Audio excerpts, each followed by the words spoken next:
Good morning, everybody, and welcome to today's webinar, a webinar in cooperation with the CEN-CLC Joint Technical Committee 13 that will talk about the request of the technical boards on the horizontal cybersecurity standards. My name is Els and I will be moderating this webinar. And on the next slide, we can see that, as usual, you will all be muted, but you have the possibility again to enter your questions in the Q&A panel of the GoToWebinar section. The speakers will have their presentation and will then take the time after the presentation to have a look at your questions. Should you be on Twitter, please feel free to talk about this. We have a dedicated hashtag training for standards, and our handle is standards for EU. So let me introduce maybe the first speaker. He's my colleague, Constant Collard, who is Program Manager, Standardization and Digital Solutions at the CEN-CLC Management Center. So please, Constant, can you maybe take a few minutes to introduce the other speakers of today? Thank you, Els. Good morning, and good morning, everyone. Thank you for joining this CEN-CLC Joint TC13 webinar on the BT request for horizontal standard. So my name is Constant from the CEN-CLC Management Center, where I am responsible for ICT standardization. It's my great pleasure to host you today for this important webinar. I would like to thank all of you for participating today. Because we can expect something like around 150 experts coming from the different CEN and CEN communities, from different sectors in industrial automation, in transport, in healthcare, aerospace, in energy, artificial intelligence, blockchain, home appliances, etc., etc. So thanks a lot for joining, because we need you to fulfill this request. So I'm also very pleased to count on the participation of Walter, who is the chair of CEN-CLC Joint TC13, and on the participation of Ben, who is the chair, the convener of the Working Group 6 of CEN-CLC Joint TC13 on product security. So we are your speakers today to address the role of CEN-CLC Joint TC13, to give you information about the activities, the mission, the strategy of this Joint Technical Committee, and also to further go into details of the BT request and what we expect from you as experts coming from the different CEN and CEN-CLC Technical Committee. So this activity actually is a very important pre-standardization activity. So in order to cover the different aspects, I will just quickly start with a short introduction. Then Walter will continue with the activities. Then we will address the BT request as such, the current findings and the way forward, the different next steps, and also most importantly, how you will be able to contribute. At the end of the webinar, we will also have a Q&A sessions during which you will be able to ask questions in writing. I will take a few minutes to look at them and to see the most relevant ones, so we can spend a bit of time to provide feedback. But at the end, we will also put the webinar on the CEN-CLC website and with the feedback to all your questions. So the aim is really to present those activities. The request, at the beginning, we were thinking about organizing a technical workshop, but of course, this is not possible. So that's why we are doing this webinar, which is the first milestone, really the kickstart of this activity on horizontal cybersecurity standards with all of you. So before going into the details of the activities of the request, I just want to set the scene by providing you with some hints on the cybersecurity landscape in Europe. So there are different topics and trends we have to consider. Of course, as you all know, as you are all cybersecurity experts, cybersecurity is a strategic issue, not only for businesses and the industry, but also for consumers, for citizens, and the government. That's why strategic partnerships are needed in order to develop those tools, those specifications that are needed in order to be cyber secure. But beyond to that, we are evolving in a particular context, the context of the digital transformation of Industry 4.0, which put on the table different challenges for businesses, for governments, for consumers. And in that respect, we need to pay a particular care to the consumer interest, to consumer product, in order to give trust to those products and to really enable the European single market. So that's why cybersecurity is one of the key priorities for CEN and CEN-CLC, the two European standardization organizations. And I know it's also a priority for ETSI, which is also the European Standardization Organization for Telecommunication Issues. So in that context, in order to provide trust in the market, you may all be aware of the certification schemes that have been introduced by the Cybersecurity Act. So the Cybersecurity Act is a new piece of regulation that we also need to take into account. But further to that, you also know that we have several regulations in place for market access, which address cybersecurity related elements. I'm notably thinking about the Radio Equipment Directive, the Machinery Directive, the Medical Device Directive, and also legislation which concern low voltage, electromagnetic compatibility. We have a lot of different legislation which require harmonized standard for presumption of conformity in that respect. And we need to see how those different pieces of regulation articulate with each other. And this is why we need to bring the vertical sectors, the vertical technical committees on board, so that we can work together in order to develop those specifications that are needed by the European market. And so that's why we had the idea of organizing this webinar, this Joint EC13 webinar, because the scope of the CEN-CLC Joint EC13 is on cybersecurity and data protection from a horizontal perspective, and we need to engage in that context with the vertical sectors. First, in order not to reinvent the wheel, that's something important, but also to develop those specifications that meet the European business needs and also the need coming from the European regulatory framework. So to continue with this introduction, I just want to briefly show you the landscape and the different complex interaction we have between the Cybersecurity Act and those market access legislations. So as you know, certification plays a critical role in ensuring trust and security in the European single market. And certification is relying on standards, on European standards and international standards. And now with the Cybersecurity Act, we have a common European framework for the delivery of cybersecurity certificates. And those certificates will be based on European schemes, as defined by ENISA, the European Commission, and with the help of different stakeholder groups.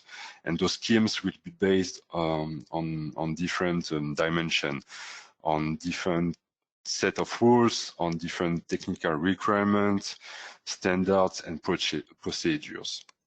And in that respect, each schemes stemming from the Cybersecurity Act have to specify the categories of product and or service that are covered, the different requirements, so with the reference to standards or technical specification, also the type of evaluation, be it self-assessment or third-party evaluation, and also the intended level of insurance. You may know that in the Cybersecurity Act, we have 3 levels of insurance: basic, substantial, and high.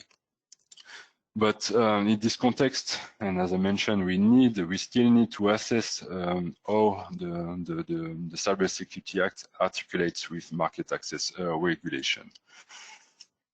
And this is why we are conducting this exercise with CEN-CLC Joint TC13, because there are different potential approach. Potentially, the certification schemes coming from ENISA and the Commission can be used for market access purpose to show compliance. So this is something we need to assess to which extent this articulates with market access regulation. And also another potential approach is the fact that for product regulation, for market access, we will still apply harmonized standards, but then once the product is put on the market, applying the schemes developed by ENISA and the European Commission. So we got one more issue here, which is about some understanding what are the requirements that are available and that must be fulfilled once the product is put on the market. So as you can see, there are a lot of different dimensions coming together, and for which we need to find solution from a standardization point of view in order to help the industry and all the different stakeholders to navigate in this landscape. So that's why we believe at CEN-CLC and that standardization must ensure consistency in that respect.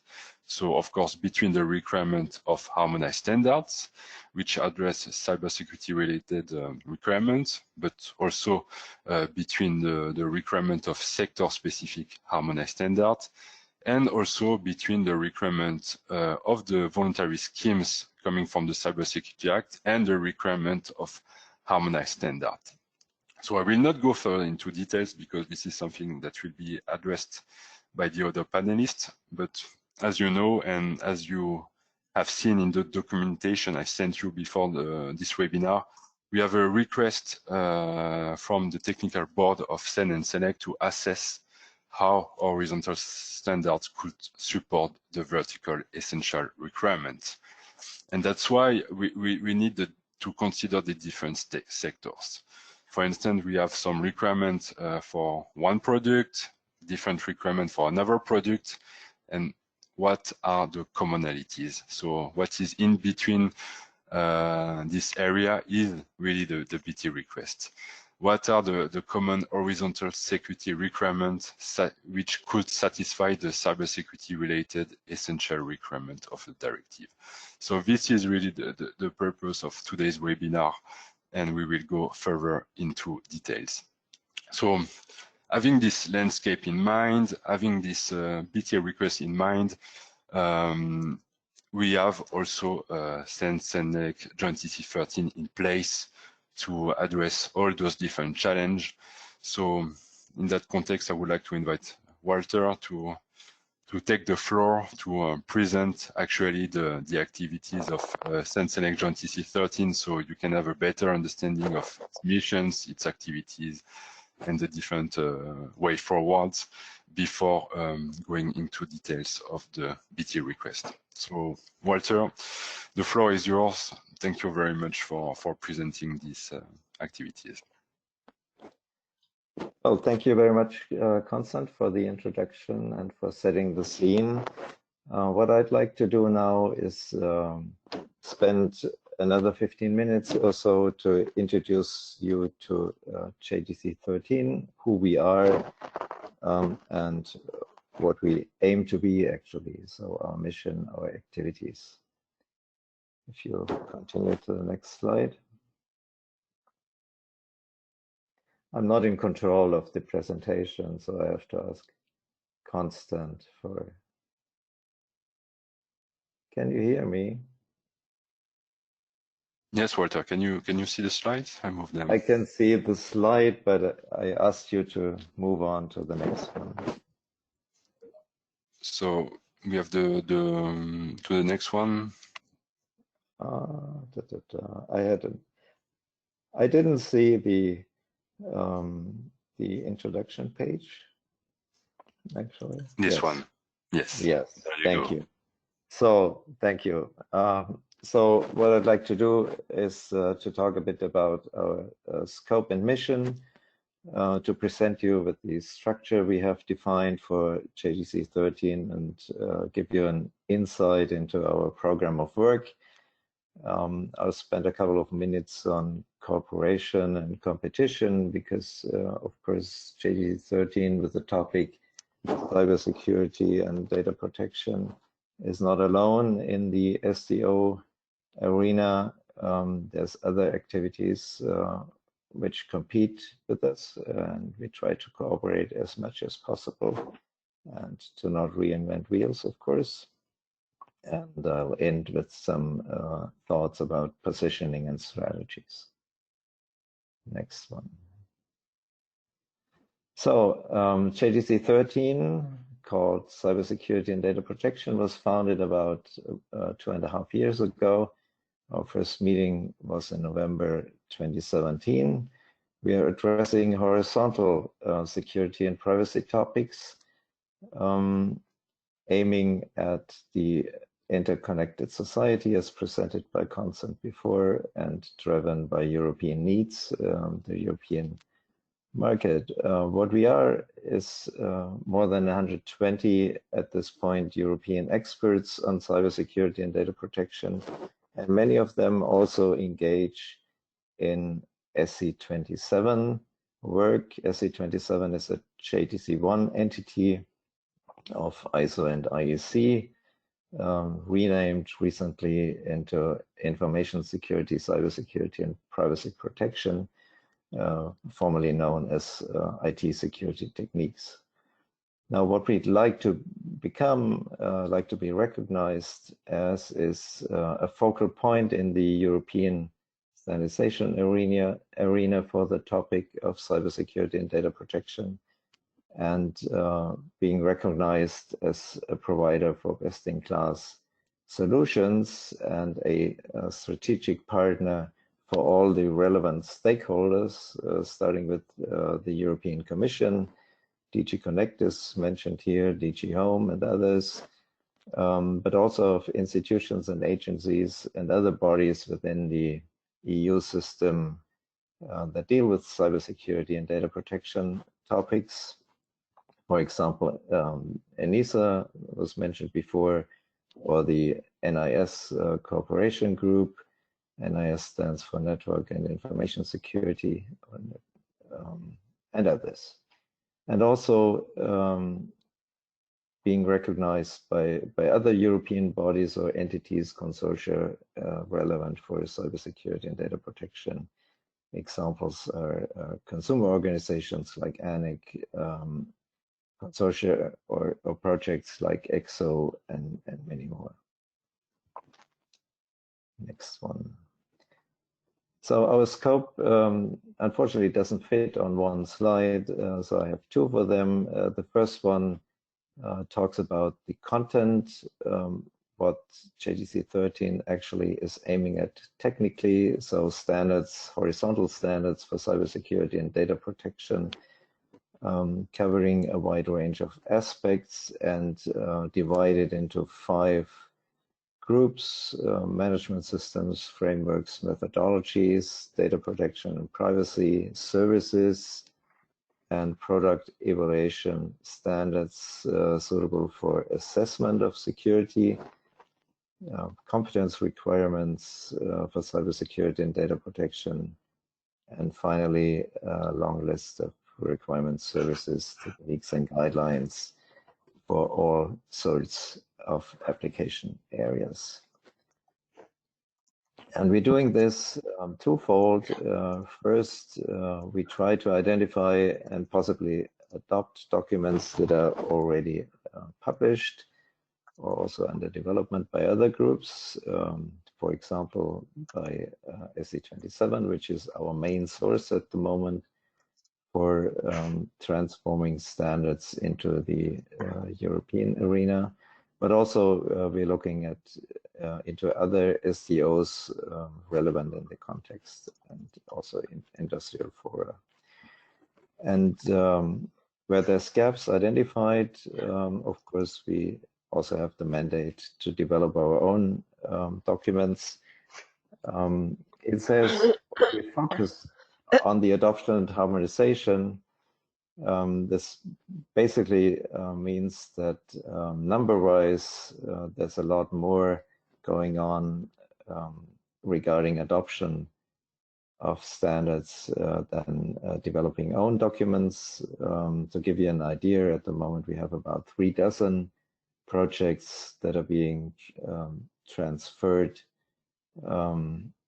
into ENs, and about half a dozen projects where we started our own homegrown standards. So that's the number relationship. Regarding resources, the picture looks, of course, different, because developing standards is a lot more work, as you all know, than just transforming one from an international standard into a European. We've structured this activity into 6 working groups. 5 of them deal with the specific projects, working groups 2 to 6, and I will come to them in a bit more detail in a minute.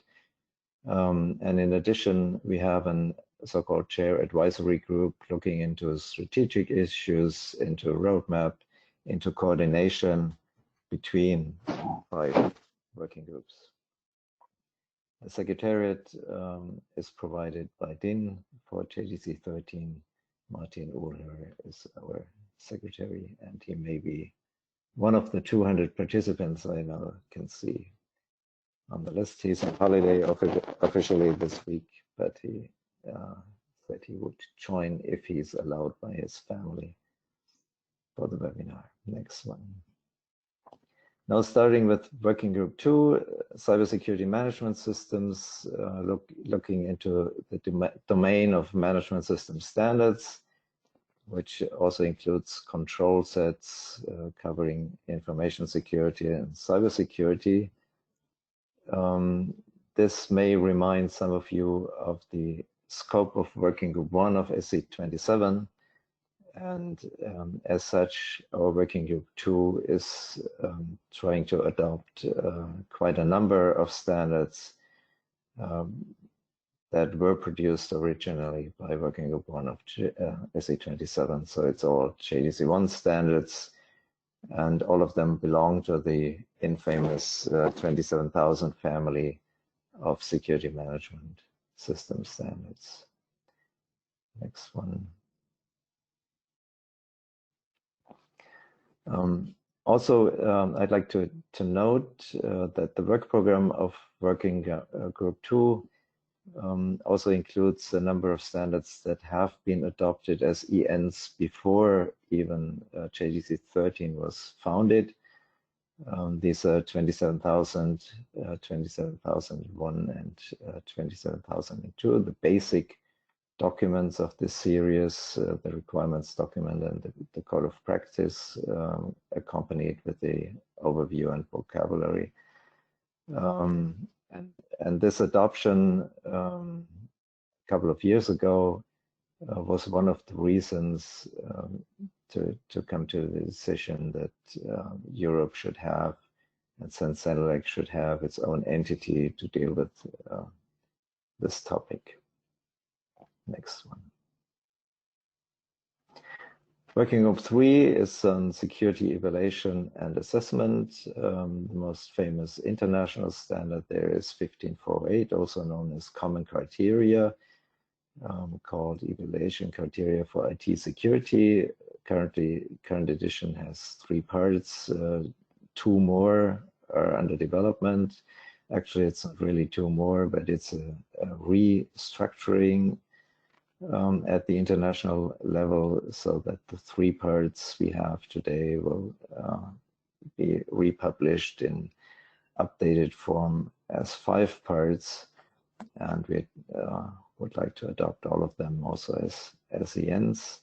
And there's a number of accompanying documents, guidelines for security assessment and security evaluation coming from SC27. Miguel Bagnon, the convener of Working Group 2, by coincidence or maybe on purpose, is also convener of the working group 3 of SE27 dealing with the same topic.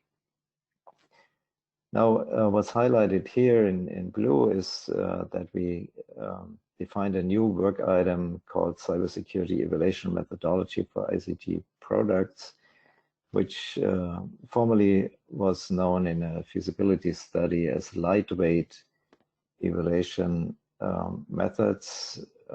So that's evaluation schemes below the high-end, I'd like to say, common criteria approach, more suitable for the CSA requirements levels, basic or substantial, while common criteria is more targeting the high level. So this work has started, and there's a number of promising contributions there, and we hope to contribute substantially to the CSA activities with this work item. Next one is working group 4 on security services. So that's standards and guidelines related to security controls and other aspects of information and cybersecurity and its applications. It's a very broad scope and mirrors more or less working group 4 of SE27 in its scope. Convener is Andreas Fuchsberger from Germany. And again, they have initiated a number of adoptions of working group 4 documents of SE27, and also started a new work item on managed security service provider requirements, where there was nothing available in the international market. Next one, it's also an example where there have been a number of documents adopted as European standards in the area of forensics, digital evidence, digital reduction, before JDC 13 was founded, and they were assigned to working group 4. Working group 5 is on data protection, privacy, and identity management. And this is a working group that heavily draws from the former JDC 8 on data protection and privacy from CEN-CLC. So the work items of JDC 8 were merged into this working group 5, and JDC 8 now has come to an end. The chair of JDC 8 offered to act as a convener for this working group, and we happily accepted this offer. So Alessandro Guarino is leading this activity. As before, we have a list of JDC 1 standards that are intended to be adopted as CENs. We also have a new work item that came out of a study period of JDC 8, requirements for professional profiles related to personal data processing. And we heavily look into GDPR implementation. And on the next slide, you will see the work items that were specifically transferred from JDC 8. In particular, there's one EN in the works on data protection and privacy by design and by default that has number 17529. There's also activities on biometrics in the area and on video surveillance. Next one, working group 6 now. We are happy to have the convener of working group 6 also as a speaker today. Working group 6 is on product security, so it deals with standards and guidelines related to security requirements for products. which could be hardware, firmware, software, services, but also infrastructure aspects, lifecycle aspects. And, so this is a very broad activity, which does not have a counterpart in SE27. In the first steps, we looked at consumer IoT devices. We were not the only ones looking into this. We have initiated a work item proposal there based on a contribution from Germany, which was then merged into a collaborative effort with ETC Cyber on the same subject, and our plan is to move into a mode 5 collaboration, meaning that we want to establish a joint working group on this topic, consumer IoT, rather than compete, and have two documents being prepared by different entities in Europe, which would not be a good sign. We're also looking in this working group, looking into requests from different directions. For example, there's a potential standardization request from DG Grow on the red. We'll hear more about it in a couple of minutes, and quite a number of other items. So this is a very broad activity, working group 6, and of course we are focusing on the horizontal aspect. We are not the experts in, say, medical devices or other areas, other segments. We are the experts in security, and we hope we can contribute quite a bit. Now, for our strategies, we set up, as I explained, a number of dedicated working groups. We have 3 plenary meetings per year, and working groups we may meet also in between, and they do so depending on the needs. We manage quite a number of active liaisons with all relevant bodies, from the international arena, ISO IEC, to European. TC Cyber is one example I mentioned before. Also CEN-CLC entities, sectorial technical committees, fora and other groups like Eurosmart, EXO, ANEC, also European research projects in the Horizon 2020, for example.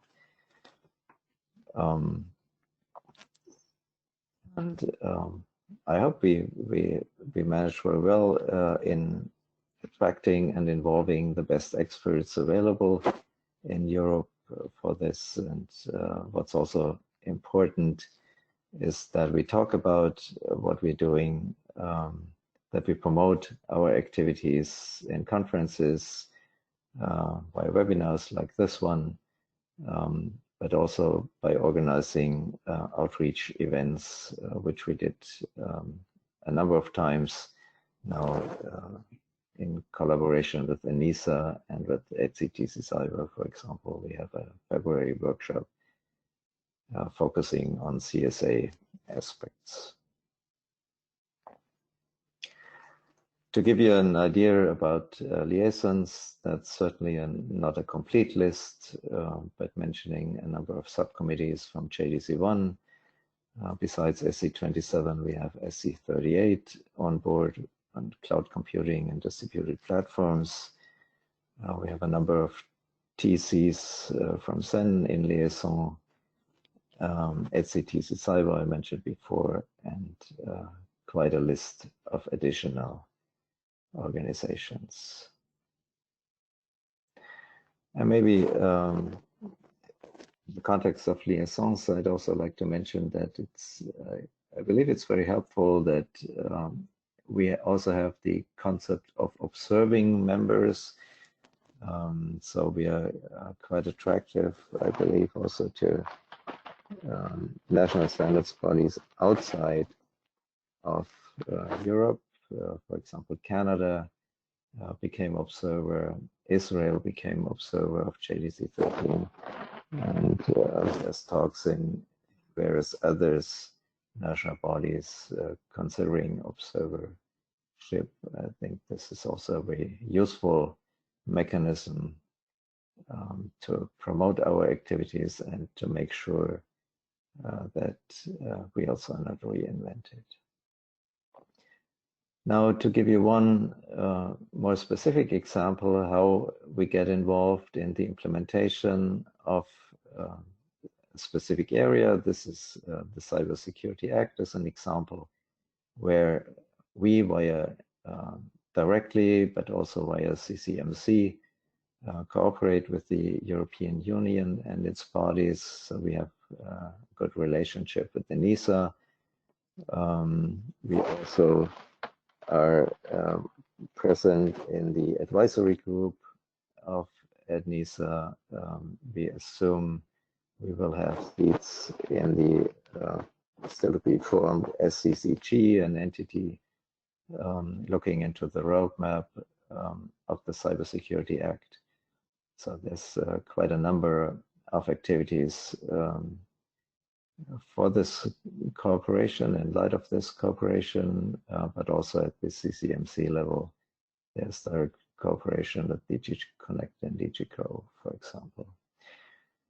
And we try to strongly collaborate with ETSI in this regard via liaison at this moment.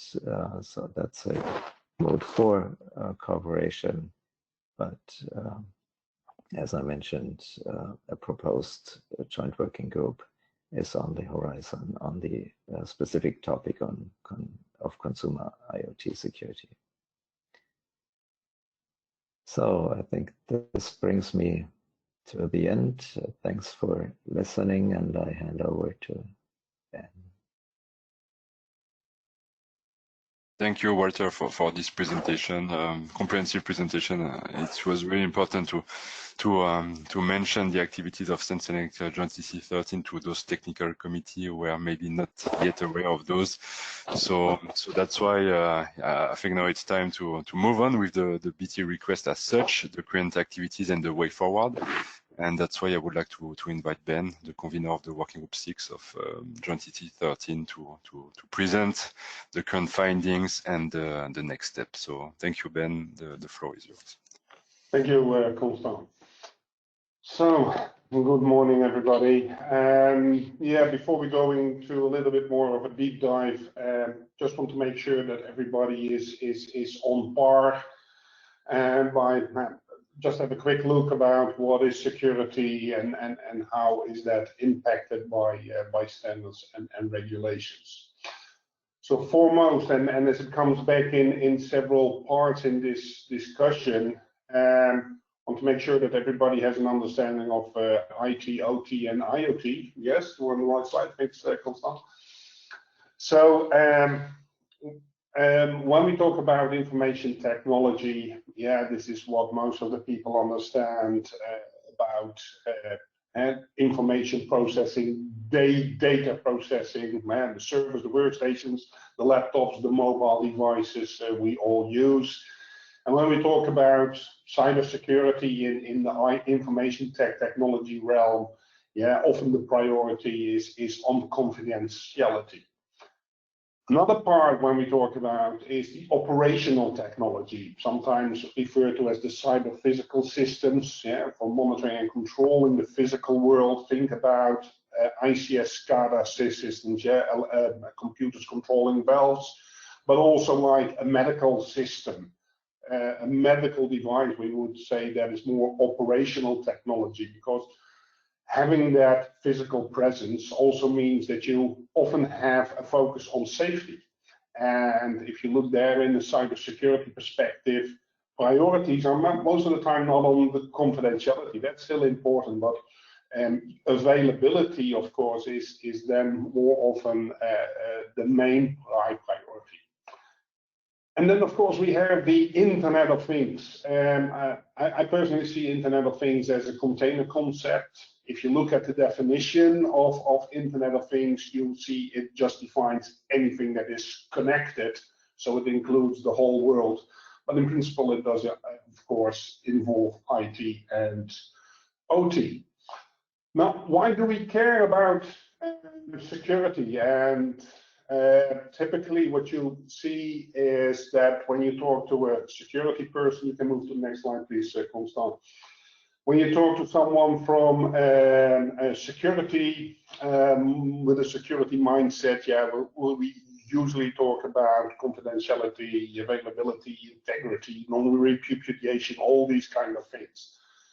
But when you look through security from a policymaker perspective, for instance, and especially now with the product regulations, yeah, they're really concerned about new technologies and what makes this new technology special. And yeah, there are some focal points. Yeah, foremost important, the interconnectivity. Yeah, the new technologies, we see all these connected devices, which means that large-scale attacks in real time at almost no cost is possible. We see products with interconnected services. Yeah, some of the new products are depending on cloud services to provide functionality, but then again, what about availability? What about transparency? What happens behind that? The greater ecosystem and supply chain. More often, products are not only from a single manufacturer, but are multiple vendors in the entire chain, many stakeholders. So where is the responsibility, the liability? Again, the cyber-physical nature. Of course, where we have the impact on safety, more and more processing of personal and non-personal data. With AI, we see learning, adaptive, and evolving capabilities of systems, but also means, of course, that these systems can go into unexpected things, as we already have seen many examples. The same with AI, with predictive and inference and analytics. We see desired and undesired behavior, human product interaction. Think about the robots nowadays that are brought into the homes of the elderly. The trust that people have with these products are going way beyond what was the normal human product relationship interaction. And of course, with AI, we see all kind of emotions brought by products which we have never seen before.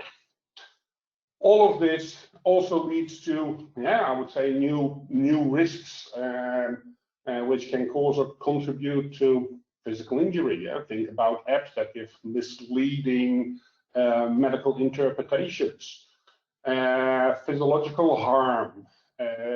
Deception is an example there. Think about the privacy violation, surveillance, identity theft, fraud and financial loss, societal impact, bringing like the large-scale shutdown, for instance, of almost 1 million customers in Germany who were denied internet access. Things like that, of course, are now possible with new technologies. Misleading, manipulation, think about deepfake videos and stuff like that. So the focus on security is really big, and the concerns are really big with the new technologies. We see that, of course, when we look at who sets the security requirements in Europe. And there we see that, of course, a number are very familiar to all of you. They are already enforced. Think about the GDPR, the NIS directive for the critical infrastructure and the digital service providers. The Cybersecurity Act, although that's based on voluntary certification and being built up at the moment, it's there, it is enforced, and there's also the medical device regulation. The interesting thing there, of course, if you really look like what is defined for security in the MDR, yes, there is a consideration for security medical device regulation, but that's one is ensure that there is no unauthorized access. And then the broad statement is you have to do state-of-the-art security, and that's about the level where that cuts off. Because of all the new technologies, we see that a lot of the other product regulations are currently under review. The Radio Equipment Directive, we're going to go there a little bit more detail in a moment, but also the Low Voltage Directive, the Machinery Directive, the General Product Safety Directive, they're all being reviewed to see if there is a change needed because of these new technologies. So for us to understand how we want to, oh yes, I should not forget, and of course if we talk about security requirements, this is then European level, but of course there's still country and state specific regulations.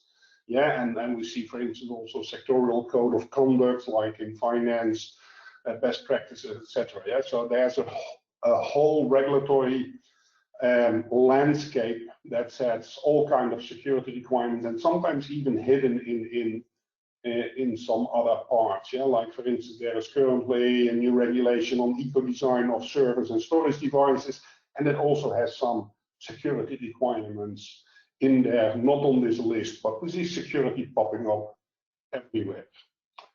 Next slide, please.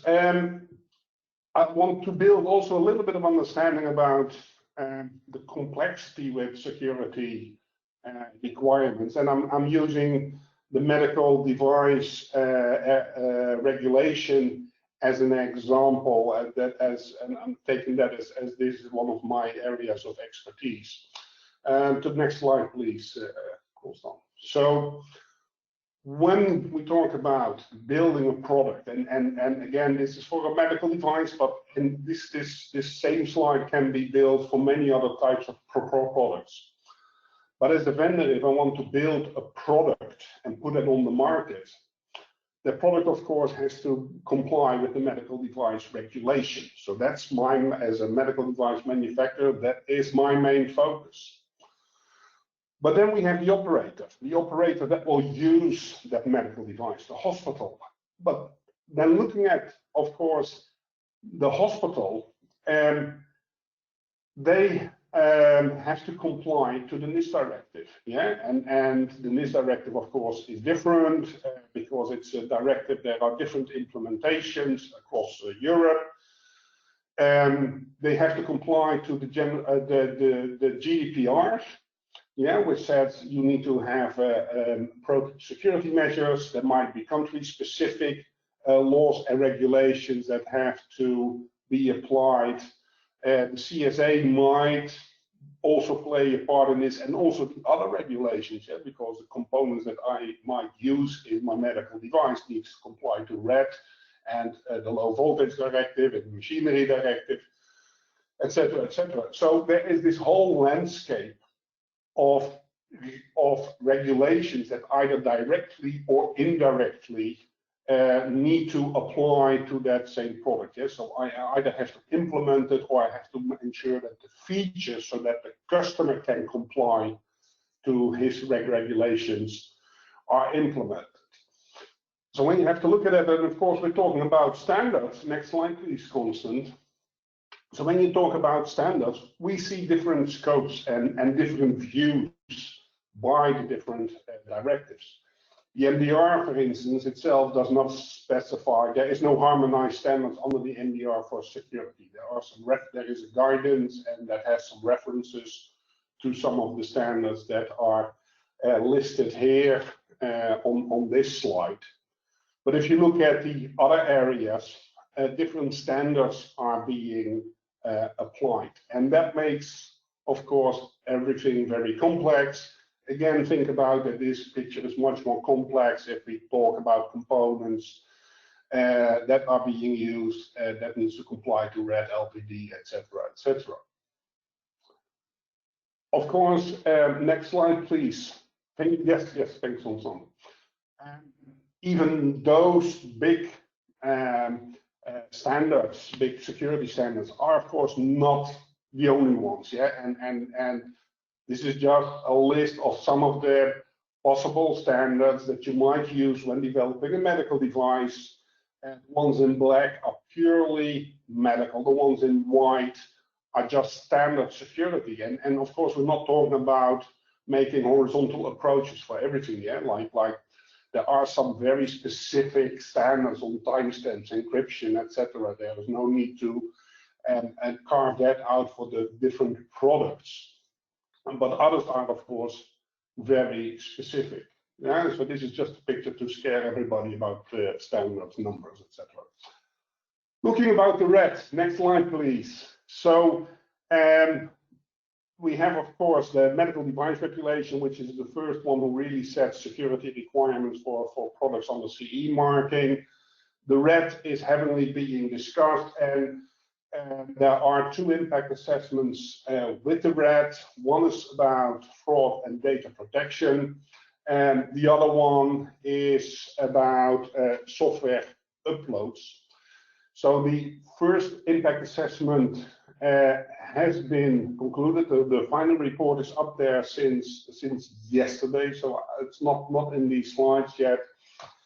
But when we started the discussion with DG Grow, the ESOs were pulled in for a meeting in September where we were asked to provide input for the red discussion. And Working Group 6 has been working on these inputs since then, and we delivered first a general list of standards, and we just crammed a list of standards quickly together. The second deliverable was where we really did a little bit more in-depth analysis, and we looked at, okay, let's talk about fraud, let's look about data protection. What are the security features that a product needs to be able to do that? And can we select some standards that can be used to address those security functions? And in that report, we selected one from the ICS SCADA world, 16443-4-2 for security requirements for SCADA components. And the other one is the draft CEN-CLC 303-645, which is currently being developed, which really focuses on consumer IoT. And that consumer IoT is really one of the focus for the policymakers. The issue for them is that a lot of the policymakers in the different member states really want to work on getting security as a mandatory requirement for market access for consumer IoT products. Yeah, there is a concern. There are a lot of products put on the market which, from a security and privacy perspective, have very high concerns, and there is no means to address that. Of course, one of the ideas is you can regulate that through the Cybersecurity Act, but the Cybersecurity Act is not addressing IoT, it's about voluntary basis. So that route would take 5, 6, maybe even longer before that can mandate any market access requirements for products. So the red is, I would say, almost a little bit being misused to make sure that this is a quick route to start enforcing cybersecurity. So doing the analysis, we had some considerations from the Work Group 6 experts, and also in discussions with DG Grow. We highlighted, like, okay, but look, it's not only the red. As you just saw, LVD and ND all are looking at these at security. We need to make sure that that is aligned. Another concern that we have with red is we're talking about the Radio Equipment Directive. We're talking about access, market access of components who have radio, but that's not the entire IoT ecosystem. Yeah, it does not include the services. It might even not include all IoT devices out there. And there was an understanding, yes, this is true, and part of that, for instance, those services which are not handled through the red, they might fall under the GDPR, yeah, or possibly later can be addressed via the Cybersecurity Act.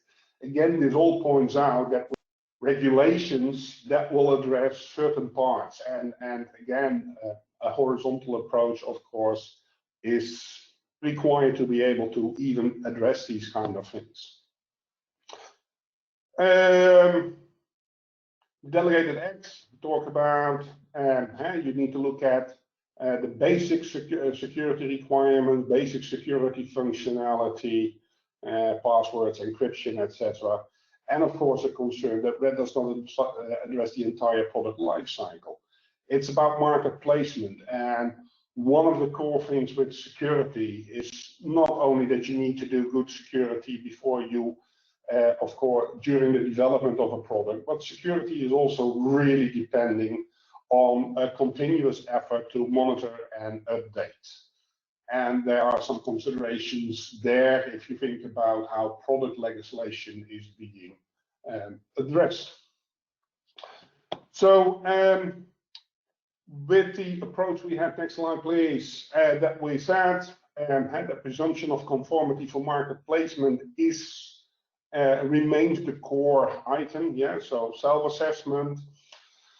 And we look like, okay, there was a discussion about device classifications. Let's do this for consumer IoT, but you have all, but how do you treat a mobile phone or any other of the many different product types that you have under the red? And one of the advices we gave from the Workgroup 6 experts was that principle, the basic security requirements are across all these device types. And luckily, what I also now see in the recommendations that are there, and that also that is an approach that seems to be selected, where it goes for anything that falls under the red. So one of the visions we brought in that document was also like, you can have basic security requirements that just apply for any product. And then, for instance, for consumer IoT, you can put on additional security requirements. And if you just want to talk about any side of physical products, including consumer IoT, and bring that to a next maturity level, yeah, you can say like, oh, but then we also talk about secure development processes, etc. There as a way forward. So looking at the horizontal approach, yeah, and here it's where we want to say bringing method to the madness. If we want to look at, yeah, what are the ways forward now? Because we have all these different regulations. So first of all, let's think about what are the horizontal standards and how do you select the best security standard? The problem with that is, of course, there are a large number of security standards out there. And to be honest, there is no silver bullet yet. There is no best standard out there, because you have to look, what is my intended use? What is my intended operating environment? What are the rigor and assurance levels appropriate to the risk that this product has? Balance against safety and performance, or sector-specific requirements, technologies used as being a product or cloud services, etc. And again, of course, like how much is the focus on operational security, where again that safety component, where that availability is more important than confidentiality, etc. But you still have to address, of course, everything. So when we look at that, next slide please, Constant, we see that there are two series of security standards which are very often used for process people and product in the IT and OT areas. And again, we make here this distinction between information technology and operational technology, because of the focus on, for instance, safety and the difference between confidentiality, between the priorities between confidentiality and availability. So in many of the security work that we see, it's either on the ISO 27000 series or for industrial control systems, healthcare, building automation. We also see it in railway safety. there is much more focus on the 62443. Nevertheless, of course, we purely recognize that we can look at a horizontal approach, but there will always be specific requirements for verticals or for product types. Yeah, but now the focus is really on the horizontal standards.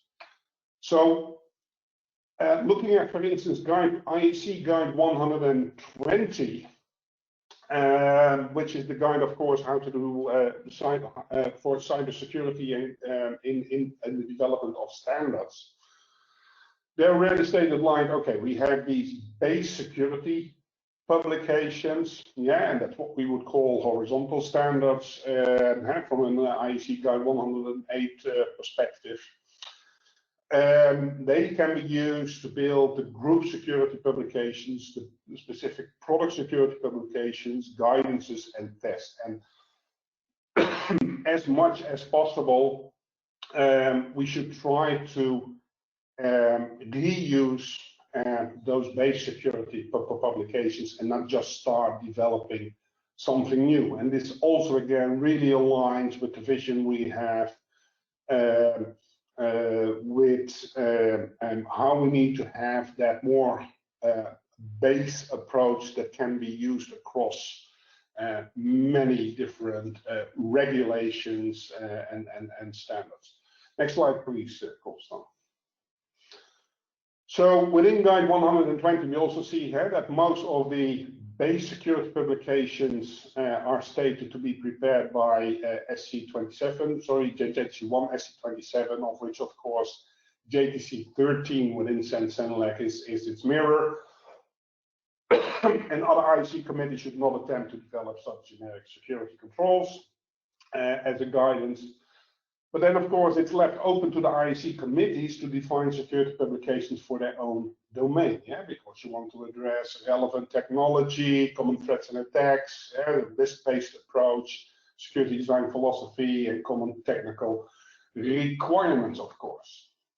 Yeah, and that is all that is necessary there. So what IEC ACSEC does and CEN-CLC JTC 13, we maintain a cartography of security relevant publications. The last one was able to pull was the May 2019, where there are 302 publications. 211 of those 302 are really fully security relevant. Others are addressing security to a subset of them. If you look at the types of publications, we identified that 124 of them are really can be called base security standards. We have some groups, some products, some tests, etc. And also, if you see, if we do the analysis by TC, you see indeed that JTC1 SC27, where there's really the bulk of the standards coming from, but also you see a lot of standards coming out of the power, industrial control systems, and medical arena. That brings me back to the medical, where I will just want to highlight, for instance, an example on the next slide of current activities. So within Joint Working Group 7 of ISO TC 250 and IEC SC 2062A, we're currently developing 2 security standards for medical devices. One is about what we call activities in the product life cycle. So this is a process model. And the other one is really about technical security specifications for medical devices. And what we're doing in both standards is we are reusing the ICS SCADA standards and just refer them, or at least explain that within the terms that are familiar for medical device manufacturers, aligned to the process models that we use in the manufacturing of medical devices. But we're not coming up with new security standards yet. We're reusing what already exists there from excellent standards in the market, in the standards world. So how do we want to move forward now? That's really the question. So looking at the BT request, and how do we want to merge all this thinking together? So let's deep dive on the BT request, and that Constant, I bring it back to you for that first discussion. Yeah, thank you, Ben, for presenting what is at stake for cybersecurity standardization, and which leads to the BT request as such, because noting the Cybersecurity Act, the different regulations that are in place, the CEN and CEN-CLC BTs have requested CEN-CLC 2013 to provide a mapping of standards and legislation regarding cybersecurity from a CEN-CLC perspective, and an assessment on how horizontal standard could support sectoral essential requirements in the different legislation. So this is, as we mentioned, a very important pre-standardization activities for which we need to deliver some outcomes by the BT that will take place in October, and after which we would be able, depending on the different input that we're going to receive, we would be able to start some standardization activities on the topic. So, as I mentioned at the beginning, really the challenge is to know how to articulate the different cybersecurity requirements, to understand the articulation of the Cybersecurity Act with the sectoral legislation. This is something that was mentioned, that those schemes can be used for market access purposes, and also they can also address post-market responsibility. And also the fact, as it was mentioned by Ben in the context of the Radio Equipment Directive, that the European Commission could activate some essential requirements through delegated act. So standardization needs to be a solution for the different stakeholders to navigate in this ecosystem. And I go back to my first slide, actually, in order to really keep this idea in mind of consistency between the requirement and the role of horizontal standards in that respect. So, for instance, we have two different family of standards, two different type of requirements. What are the commonalities? What can we assess? What can we do in that purpose?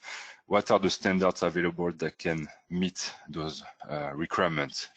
Do we need to start some specific standardization activity? So this is really what is at stake to satisfy the European business need in that respect. So this also relates to the documentation I sent you before this webinar, where I put forward the different objectives we have for the mapping and for the assessment, and for which we need your help. So you received the version of the mapping.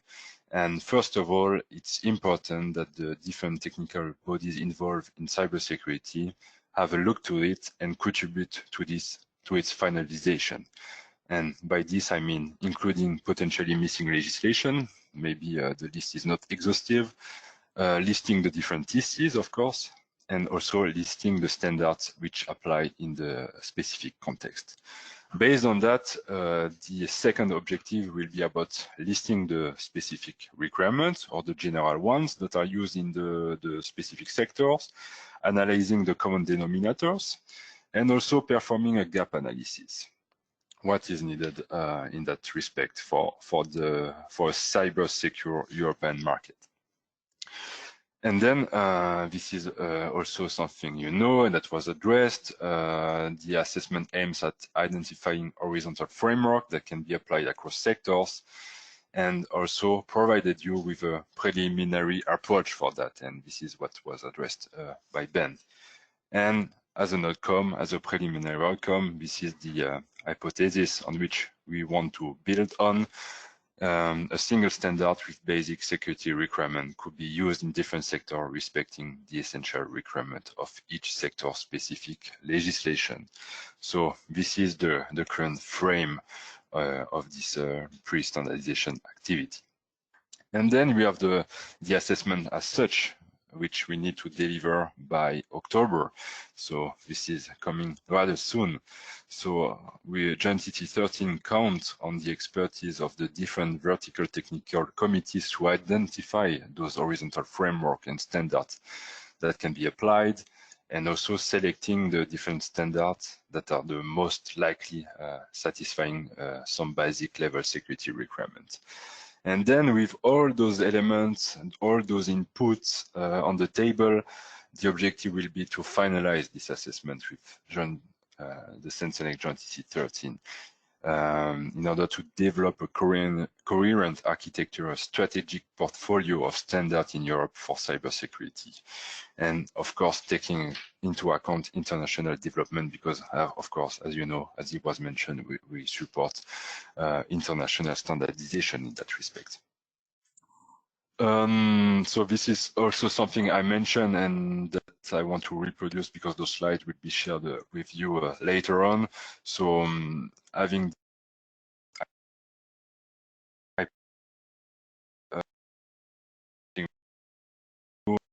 to continue to liaise with different policy makers in order to set the different boundaries and to work with you as a specific technical committees to develop this assessment. So those are the two different standards which have been taken into account for the radio equipment directive. Can we extend their application to different sectors, directive, regulation? So this is also what is at stake, what we need to assess all together. And this is the overview of the mapping, which, by the way, was created for and by the radio equipment expert group under the umbrella of the European Commission. And so you can see there's a lot of different useful information that was provided by the expert in this European Commission group. But we would like to put another layer which concerns standardization as such and the activities of the cybersecurity technical committees.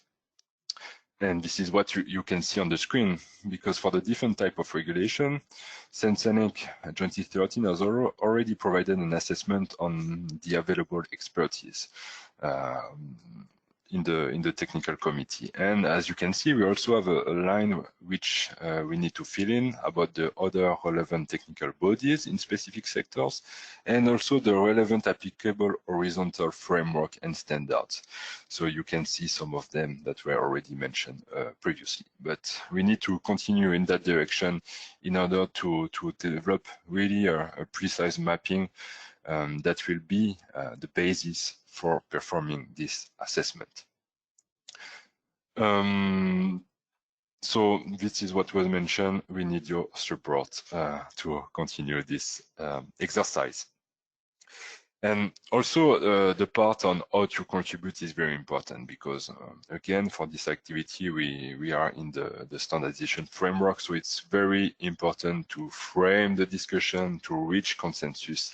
And that's why I would like to invite you to bring those information within your TC so you can start discussing those different items with this TC, and that your inputs are channeled to the different TC secretaries, and to send actually the contribution to myself so we can further discuss them within CEN-CLC Joint TC13. So the idea is, as I mentioned, to add the missing legislation, to list the different standards and requirements. And of course, it will not only about exchanging information via emails, but what is the objective of CEN-CLC Joint TC13 is really to organize bilateral meeting with all of you to better understand your need, your different practice, and how we can work together. So as I mentioned, this webinar is really the first milestone, the kickstart of this activity with all of you. And in the coming days, weeks, and months, we should plan together on organizing those very important meetings in order to come up with a mapping and assessment which could represent a broad spectrum of the needs of the CEN-CLC technical committees with a delivery target date which is in October. So